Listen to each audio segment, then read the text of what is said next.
How's everybody doing today? I hope you're well. I wanted to make a quick video about 5 things I wish I had known before I started backpacking.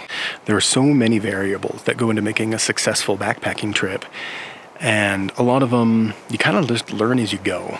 So my hope with this video is that you can learn from some of my mistakes and start out having better trips than I started out with. The first thing I wish I had known before I started backpacking is that you don't have to start out with a through hike, and you don't have to start out summiting a 14er. You know, you can walk 2 or 3 miles in on a local trail, set up your tent, and enjoy a wonderful evening under the stars. One of my very first backpacking trips was a fairly long and dry section of the Tahoe Rim Trail, and I did have fun, but I probably could have had more fun if it had been a shorter hike. I was pretty worn out and beat up by the time I got to camp, and I wasn't necessarily looking forward to walking those same miles back to my car. So it probably would have been better as a first trip to have gone a little bit shorter and maybe on a trail with some more access to water and better camping and things like that. It was pretty rough and rugged, and it set the tone, I think, for my entire backpacking journey. Some of the best beginner trips, I think, are loops, if you have access to a short loop near your house, or a small out and back that's close by. You know, something where it's not some arduous journey back to your car if you decide you're not having a good time or if something goes wrong and you're not, hours and hours from home. So try to look, there's plenty of resources that you can find. Your local outfitters probably have some ideas. There's a ton of different apps you can use. But try to find a loop or a short out and back that's somewhat nearby your home. Another thing I wish I had known, especially before I took that first trip on the Tahoe Rim Trail, is that you don't have to carry a change of clothes for every single day. You don't have to carry a ton of extra clothes. And I know that there's a weird sense of safety in having all those extra items, but you don't need them. One outfit to hike in, one clean outfit at camp to sleep in, and you're pretty good. All you really accomplish when you're putting on clean clothes every day on the trail is just putting clean clothes on your already stinky body.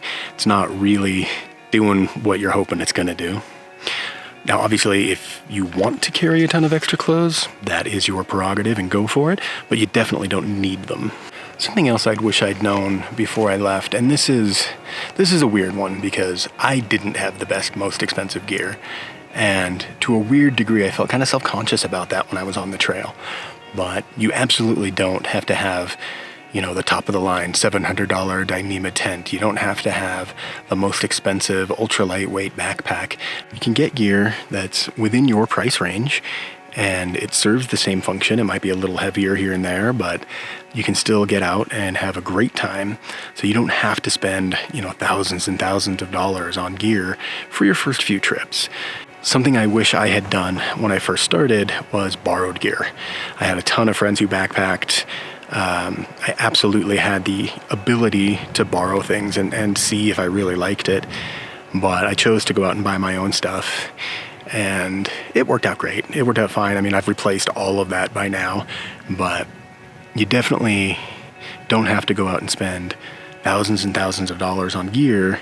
You can borrow gear, you can buy less expensive gear, and it all serves the same purpose, and you can have a fun and wonderful adventure. Another thing I wish I had known before I started out was that if you're having fun, that's all that matters.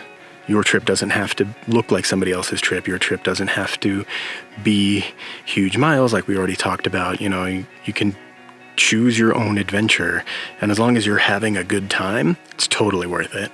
The last thing I wanted to talk about here is it's okay to bail. You don't have to finish a hike just because you've started it. If you're not having fun, if things are getting dangerous, if things are getting super sketchy, if the weather takes a weird turn, it's okay just to tap out and go home early. Don't feel obligated to finish a hike just because you've started one.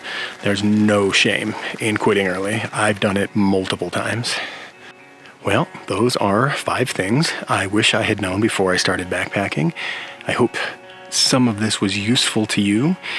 If you had something you wish you knew before you backpacked and I didn't mention it, drop it in the comments. Let's start a discussion on this topic.